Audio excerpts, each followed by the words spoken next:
Hola grupos pequeños, bienvenidos a Talk It Over.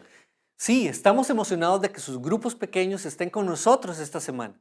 Lo que están a punto de ver y la conversación que van a tener les va a ayudar a profundizar en la palabra de Dios y a descubrir cómo vivir el propósito de Dios en sus vidas diarias. En el video verán unos minutos de enseñanza, seguido con unas preguntas que van a salir en tu pantalla para que lo puedan hablar como grupo. Pulsen la pausa y conversen sobre lo que acaban de oír. Y cuando estén listos, pulsen play y sigan con la siguiente sección. Los grupos pequeños son un lugar donde cada voz importa. Tu voz importa. Sabemos que algunas personas estarán más dispuestas que otros a conversar, pero algunos solamente van a querer escuchar. Hagan el esfuerzo para que todos tengan ese tiempo de compartir. Quizás puede ser algo sencillo, una pregunta sobre algo que quieren aclarar. Asegúrense de que todos participen, que hagan preguntas y que compartan sus pensamientos. Ahora veamos el mensaje de esta semana. Asegúrate de dejar un poco de tiempo al final para que puedan orar como grupo y que disfruten de Talk It Over. Trust them with possessions and money. Trust them with possessions and money. Not a lot, age appropriate, but you need to start teaching your kids how to handle money young and how to handle possessions young, because God says that money is a test of your trustworthiness. Money is a test of your responsibility. Money is a test of your maturity. In fact, God says that He watches to see how you handle money to see if He can give you other things. He said, let me read that verse again. If you can't be trusted with worldly possessions, that's worldly wealth, money. He said, if I can't trust, God says, I can't trust you to manage your money. Why in the world would I trust you with something more important? And money is not the most important thing in life, by far. He says, then who will trust you with the true riches of heaven? If I can't handle the money of earth, how can I handle the true riches of heaven? What's he talking about there? All kinds of spiritual blessings. He's talking about, can he trust you with influence? Can he trust you with power? Can he trust you with fame? Can he trust you with prosperity? Can he trust you with blessing? Or will it all go to your head? And God says, I watch how you handle the material stuff to see if you're wise enough and smart enough and trustworthy enough to handle the spiritual stuff. I have been asked more times than I can count. People ask me, say, why do you think God had you write The Purpose-Driven Life? As you know, it's now the best-selling book in American history. It's sold over 50 million copies, and it's been translated in 100 and something languages. It's the most translated book in the world, except for the Bible. I'm not even an author. I'm a pastor. I'm not a professional writer. And yet I wrote the book that's in the Guinness Book of World Records for being the best-selling book, most translated book in the world, except for the Bible. And people say, why do you think God had you write a book that sold tens of millions and millions of copies? And I say, because He knew He could trust me with the money. That's why. I had a track record for 32 years before I had even written a book of being liberal and generous in giving. And you know that Kay and I, when we got married 43 years ago, we started tithing. 10% went to God. And at the end of the year 1, we raised our tithe to 11%. At the end of year 2, we raised it to 12%. End of year 3, we raised it 3%. And every year in our marriage, we've raised our giving. Why? Because every time I give, it makes me more like Jesus. Every time I give, it breaks the grip of materialism in my life. And every time I give, it makes me more dependent on God, and it makes me more joyful, more unselfish. My heart grows bigger. And so even in tough years when I was out of work, we would raise our giving just like 0.25% when the cupboard was bare. Because each year we wanted to be more generous I didn't want to stay at the same level of generosity my entire life. God so loved that he gave. I wanted to be like God. And in loving and giving, you can give without loving, you can't love without giving. And so we raised it every year. And as you know, Kay and I are now reverse tithers. We give away. We've done this for over, since about 15, 16 years now. We give away 91% and live on 9%. I don't take a salary from Saddleback Church. I've served this church for free now for 38 years. And so when I wrote Purpose Driven Life, and the first sentence is, it's not about you. And you've heard me say this, that when all these millions of dollars start coming in from the best-selling book, Guinness Book of Records, and I go, well, the money's not for you either. So it was really obvious it wasn't for us, and so we just started giving it away. And we've given away, Dave and I have given away tens and tens of millions of dollars to all kinds of great things. And it's been a lot of fun doing that. Now, I know some of you thinking, well, yeah, if I made tens of millions of dollars, I'd give it away too. No, you wouldn't, because you're not doing it now. And I was doing it when the cupboard was bare, and I was doing it when we didn't have the money, and I was doing it for 30 plus years, and nobody even knew about it. We didn't tell anybody about it. We weren't trying to brag. We were just learning to give. Well, so what am I saying? As I said, if God can trust me in little things, he can trust me in bigger things.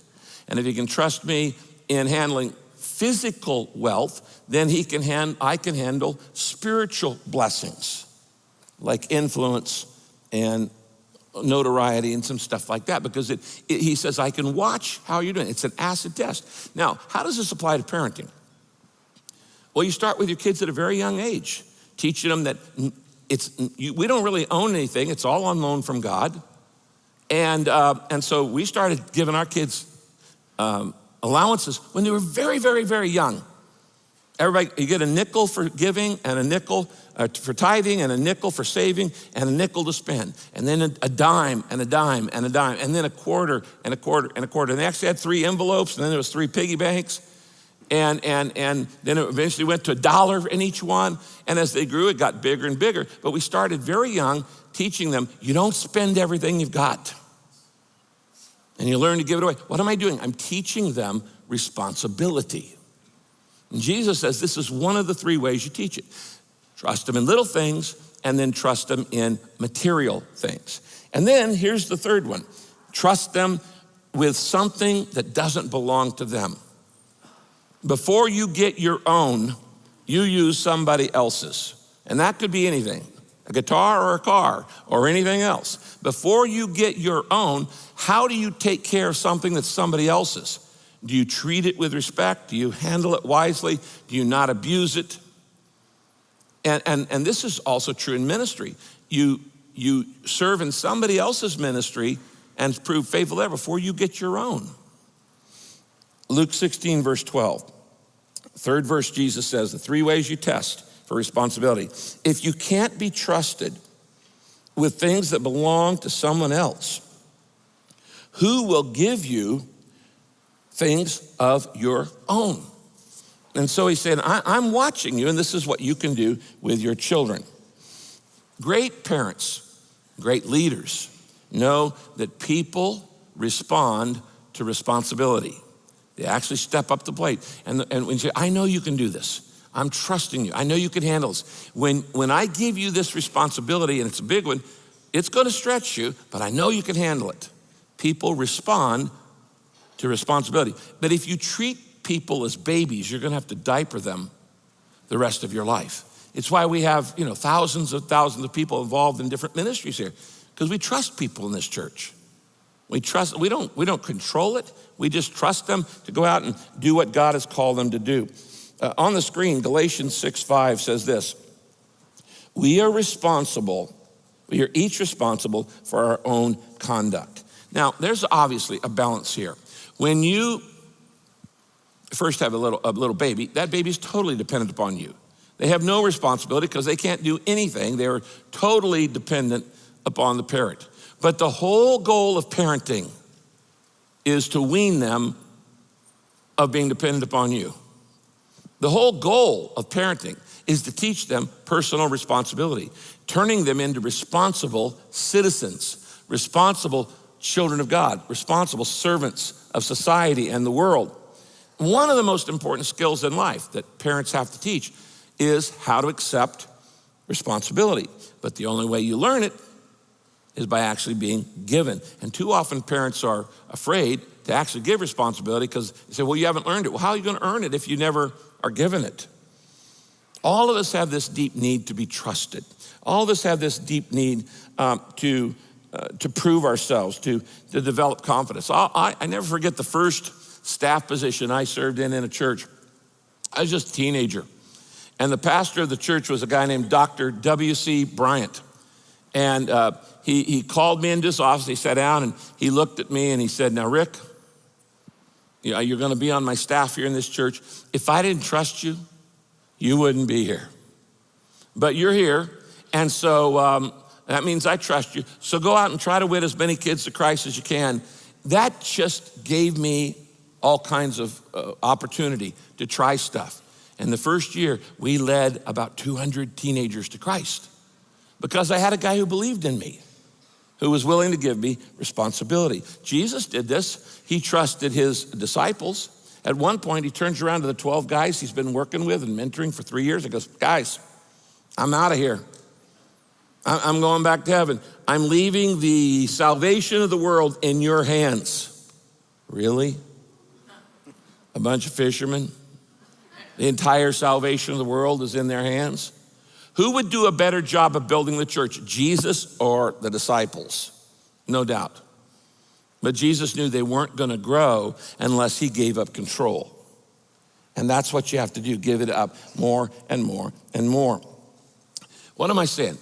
I have talked to so many parents over the years who would say, you know, Rick, if I had it to do all over again as a parent, I would do less for my kids and I would teach them to do more for themselves. I'd do less for them and I would teach them to do more for themselves because that's how we grow. That's how we become able to respond. Responsible means response able. You are able to respond because somebody gave you the opportunity. Is it scary? Yes. Do you mess up? Yes. I tell my staff, make a bunch of mistakes. I don't want to make them all. I want to spread the guilt around. Okay. I don't want to be the only one making mistakes. I want you making some. So, now, go out and make a new mistake every week. Now, that you won't get fired for that. You get fired for making the same mistake every week. That means you're not learning. But make a new one and make it a doozy. And that's because that's how you learn. That's how you grow. That's become a leader. I want you to write down this sentence that's on the screen right now. Write it down. Anytime I take responsibility for someone, I take it away from them. Anytime I take responsibility for someone, I take it away from them. So that means you want to give away responsibility in proportion to their maturity, but you want to keep stretching them little by little, more by more, with little things, with material things, and with things that aren't their own.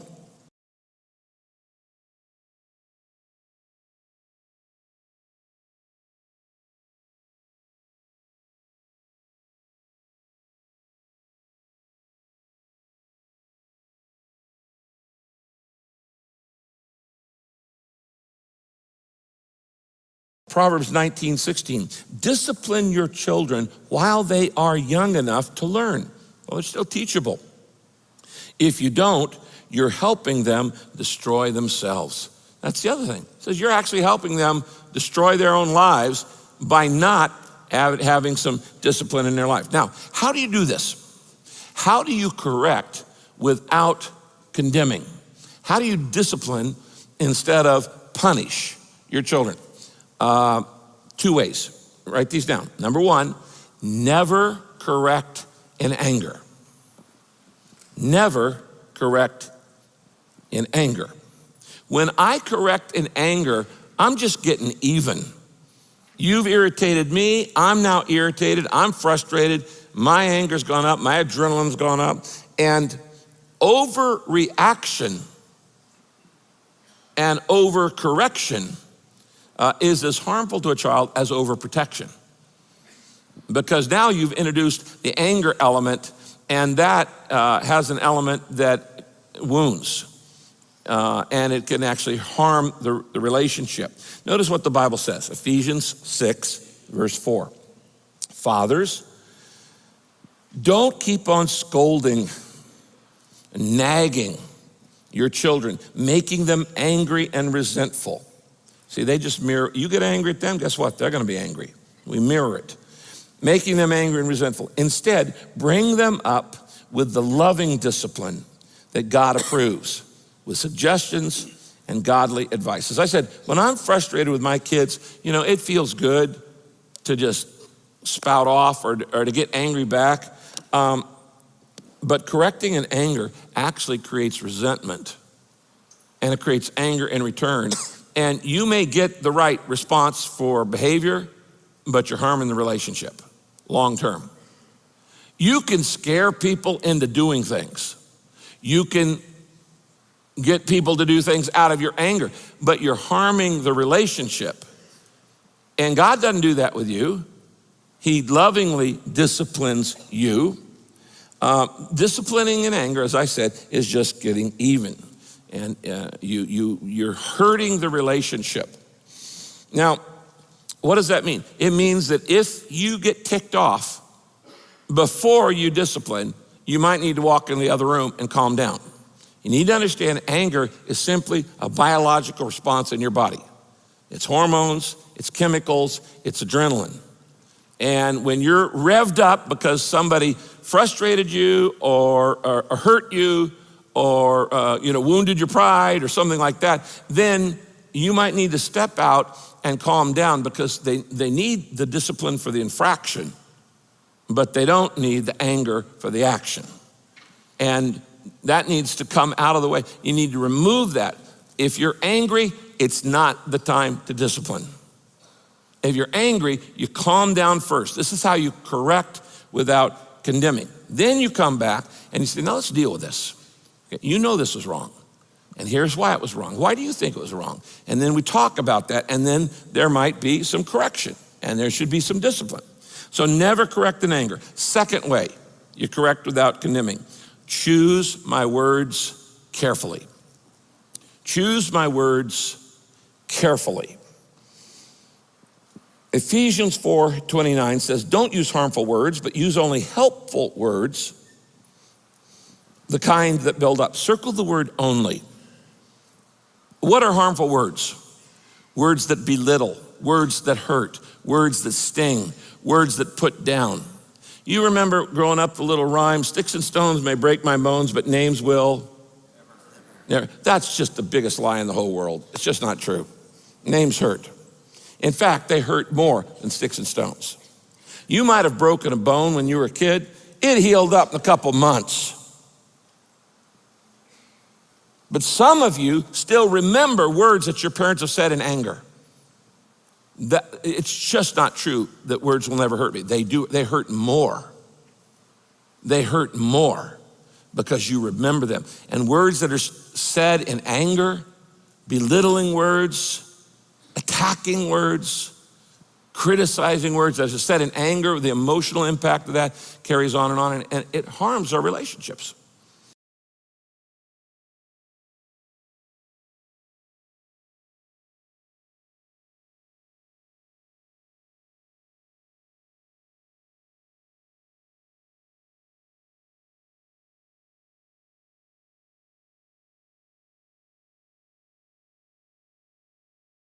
Love them fiercely and unconditionally. Fiercely and unconditionally. How do you love a child, or for the matter anybody, fiercely? Well, let me give you a couple practical suggestions. Number one, you're gonna have to forgive them. You might write that down, forgive them. Because in a relationship, we hurt each other, sometimes intentionally, sometimes unintentionally. You know, a great marriage, there's no secret to a great marriage. A great marriage is just the union of two great forgivers. And the greater you are at forgiveness, the greater a marriage you're gonna have.